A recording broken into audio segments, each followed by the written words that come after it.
everybody. Today we are going to talk about 6 ways to overcome mismatched anxiety levels. So what to do when your partner is driving you crazy. Well, I didn't say that. I just said you're my partner.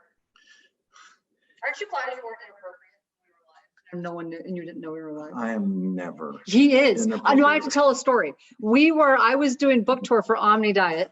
I was on the news. I was on Good Day New York, and he's with me, and we were mic'd, and we're sitting on the couch, and he started saying very inappropriate things, forgetting that he was mic'd. Marital thing. Yeah, but they were very inappropriate.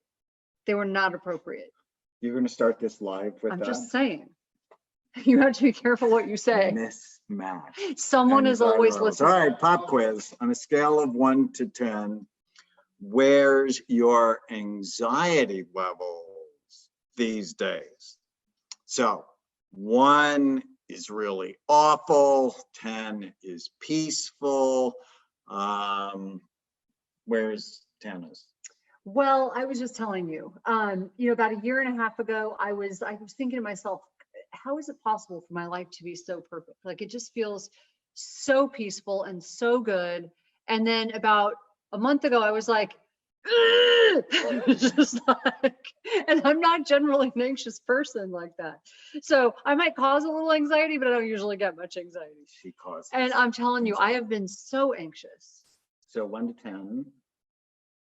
I wouldn't say 10. I would say probably more like 7, but that's a lot for me. All right, so 1 is none and 10 is terrible. Yeah, You're 6, like, 7 is high. That's high for me. yeah, and I think the weeks of the rioting. protests and rioters. The protests didn't bother me. It's the rioting started to scare me, and I was like, okay, this is getting out of control. Like, it's starting to freak me out now. So like the quarantine, everybody was inside.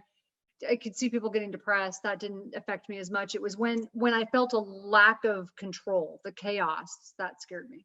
And what's your anxiety level? Mine's 2.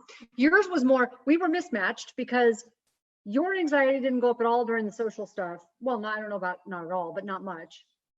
But your anxiety over the virus is much higher than mine. It is. I don't we're want mismatched. it. I have a dad that died at least partly from it. I have no interest in the virus. And I think the don't worry, be happy people, the people who show up without masks and want to shake your hands, I'm not happy about that. Yeah. It's like, because we have to protect not only ourselves, we need to be protecting other people. Mm-hmm. So what about the girls' anxiety levels? Initially, it was really high and had nothing to do with the virus. It had to do with not seeing their Quarantine, friends. yeah. And Chloe losing a job, and she had just gotten her license. That was really well. And what about you that are watching? What about your kids? And the whole idea of this talk is what happens when anxiety's mismatched. Mm-hmm. When one is high and one is low. I mean, when they're both high, there's trouble going on because neither one of you are really processing effectively, because anxiety decreases processing skills. Negativity is not great for your brain. So you can just imagine with all the negativity over the last 18 weeks. Can you believe it? We're 18 weeks into this thing. My goodness, pretty soon it's going to be like half a baby. Right. So how about at your home? And do you feel safer at home, but your partner wants to go on vacation? I just had that talk with someone today. Or are you the one who wants to host a party, but your family... I had that talk today too, because Chloe wants to have a party here, and I'm like, no. We'll have a small get together and then need to stay outside. But so, and when we had my dad's funeral, I was like 50 people. No, that's a bad idea. If you're a 9, but your significant other is a 4 or a 2, and your kids are a 2, you've got an anxiety mismatch. So, and I think early on in the pandemic, our anxiety sort of went together. I know we were totally the same, and that made me feel really good. So I'm always prepared. Like I'm prepared for everything. So I just it's how I managed it's how I feel empowered. It's how I feel prepared. It's how I sort of control my anxiety is by always being prepared. And so when the quarantine hit, I kind of felt like, oh, I got this, because I've been preparing for a long time for something weird to happen. And I just immediately kicked into gear, started cleaning stuff, stocking up on food, which I already had most of, but trying to make sure we had everything. And you were just like right there. Okay, let's make sure, you were helping me get everything together. And I'm like, oh, this is really comforting. And I realized, and I told you, I feel so comforted because we were like on the same page. During the social stuff, you weren't on the same page with me. And it just made my anxiety kick in harder, and I dug my heels in. I'm like, I'm going to go to the mountains by myself, find a cabin, buy a cabin somewhere. Like I got really upset. I want to be away from everybody. I want no people around. And like now, I was just looking at her, like, who stole my wife? Yeah, no, where's my best friend? Well, and sometimes your anxiety is triggered by something and in for your me, past. I remember the Vietnam protests. I remember the riots in the 60s and Watts in LA. But if I hear one more time, nothing bad happens where we live, I'm like going to lose my mind. Like nothing bad ever happens here, I'm like, no. We live in one of the safest communities. It doesn't matter. In the world. No. But one thing I want to say is your anxiety can be triggered by, like for me, the reason the protests triggered me, the reason that the quarantine didn't is because I'm a nurse and I kind of felt like, oh, I've got some training and trying to like keep things safe. But the protest triggered sort of my own trauma from the past when I was a child, when I felt out of control. So things from your past can sort of affect how you handle things going forward. Well, and I have this formula I've been talking about, TLC, that resilience goes when you see a crisis as temporary, as local, even though it's a global pandemic. Here we are in Orange County, what's happening locally, and control. What can I do and what can't I do, right? There's certain things I can't do. I can't control what's going on with other people, but I can control myself. And certainly I've learned, having 4 children now, I just cannot control teenagers. Try as I might, it just isn't going to happen. I could nudge, I can influence, I can try not to also yell at. Well, what I've learned is like one thing I got really good at is I cannot control what you do, but I can very much control what I do, like where my car goes, what my money gets spent on, and what I spend my time and energy on. TLC, temporary local control. Do what you can do. So an anxiety mismatch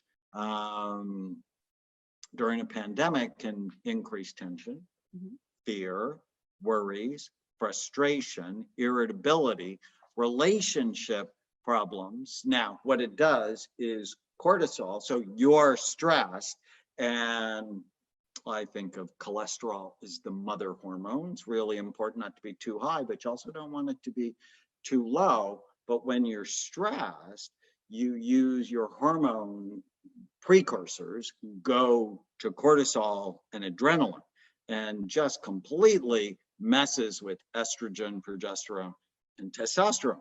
So you're so stressed, you don't want to be touched. Your sex life can not be good. And that's part of what can cause relationship problems. Well, and if you're not sleeping, it affects your sleep. And if you're not sleeping, then your hormones are further disrupted and it becomes this vicious circle. Right. So at Amen Clinics, we've had so many patients asking for help on how to deal with family members. In fact, we keep track of that every day on why people call, and marital issues went way up. And so we're going to write a blog on the number one thing you should ask yourself before you ask someone to marry you or before you say yes. And the number one thing you should ask yourself is, can I live with this person in a pandemic? Can I be with them 24/7? Because golf is gone, going to the casinos gone, going to bars gone, going to Laker game gone. And I have the answer. Yeah. Absolutely. Yeah, we actually did. Because you're my best friend. We did really well during that. I freaked out, like I said, when I felt a lack of control. Yeah. So, Until then. we were talking about our own mismatched anxiety. You're always Everybody's got prepared. mismatched anxiety somewhere. Yeah. So hold on. So now though, he actually appreciates, this is one good thing that came out of it. He used to be annoyed by how much time and energy I spent preparing, because I like prepare for disasters. I'm one of the local volunteers in my community for disaster preparation. And if there's a disaster, we show up, that kind of a thing. So I'm one of my local volunteers in my city. And so he used to kind of give me a hard time about how much time and energy I spent on it. And now all of a sudden he's like, I really appreciate that about you. I'm never going to give you a hard time again. See, so some good things can come out of these things.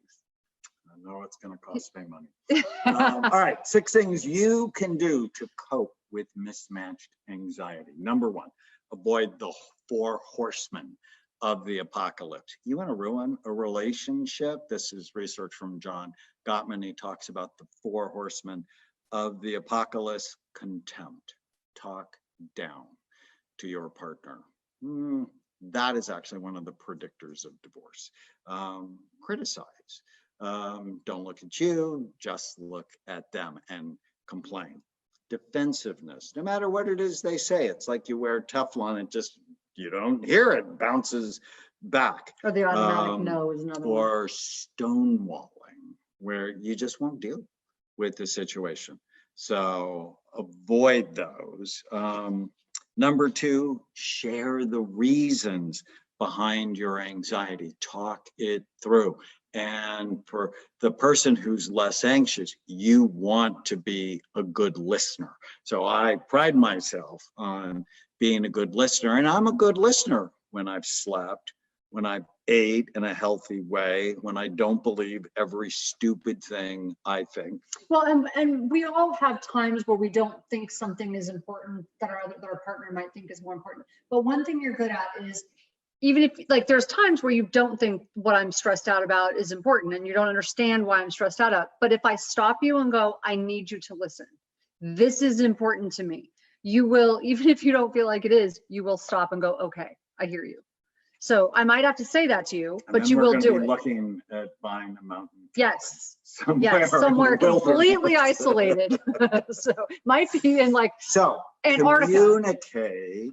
3, don't be too controlling. Making ultimatums and then attempting to keep others in lockdown can backfire. Teens tend to rebel when parents are overly controlling. And I think initially our teenager just freaked out, really. But when you took time to really listen and help her understand why she reacted, it actually brought you back to a time in your 20s when you were diagnosed with cancer. And you just like couldn't believe it. Mm-hmm. Right? And so it's she like couldn't believe it. You keep saying, no, this isn't happening. Create clear goals. I just did this with one of my couples on the phone today. I love doing it.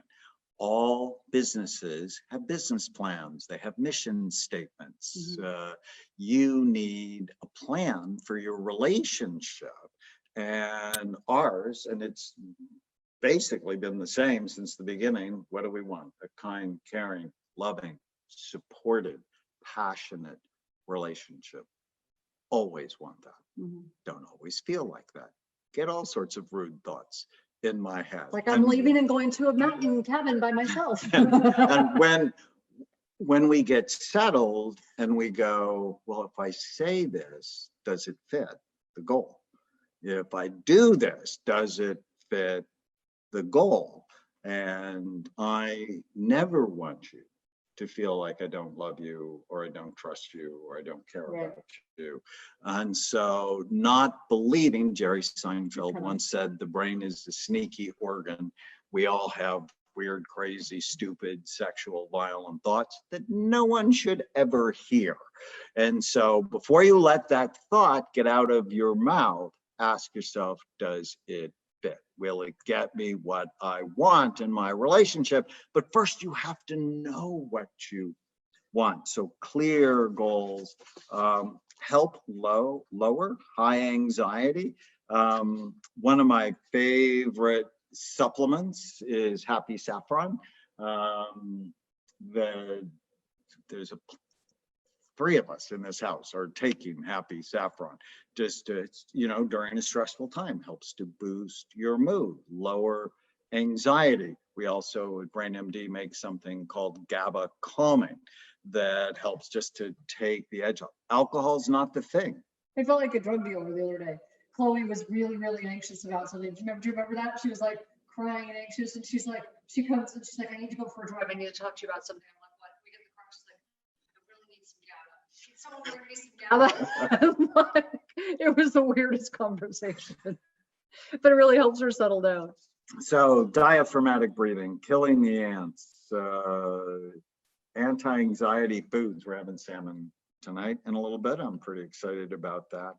And the last thing is encourage healthy anxiety. The don't worry, be happy people, they die the earliest Then I should from live a long accidents time. or preventable illnesses. You want to have enough anxiety, especially during a global pandemic. So wash your hands, wear a mask, be thoughtful, be careful. Please don't cough on anybody. Let's be thinking in a smart, useful way. So we hope this is helpful. If you have mismatched anxiety and you feel like you're out of control, call us. Go to amenclinics.com. We'd be happy to help. We see people from had calls from 155 countries. Someone from Nova Scotia on my chat today. It was so fun with Dr. Criado from Chicago. I bet that was fun. He's all over. Awesome. He's awesome. He's our sleep doctor. So if you're having trouble sleeping, he's amazing. And so how can people follow you on social media? So I'm on Instagram right now. I'm doing a live, obviously, Tana Amen. And I'm also on Facebook, Tana Amen BSN RN. Yep.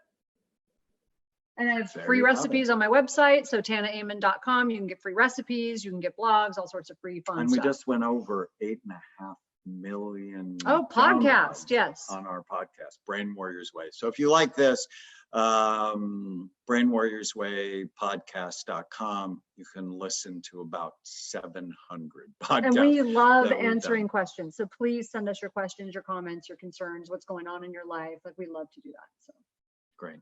Hope you have a blessed day. Thank you.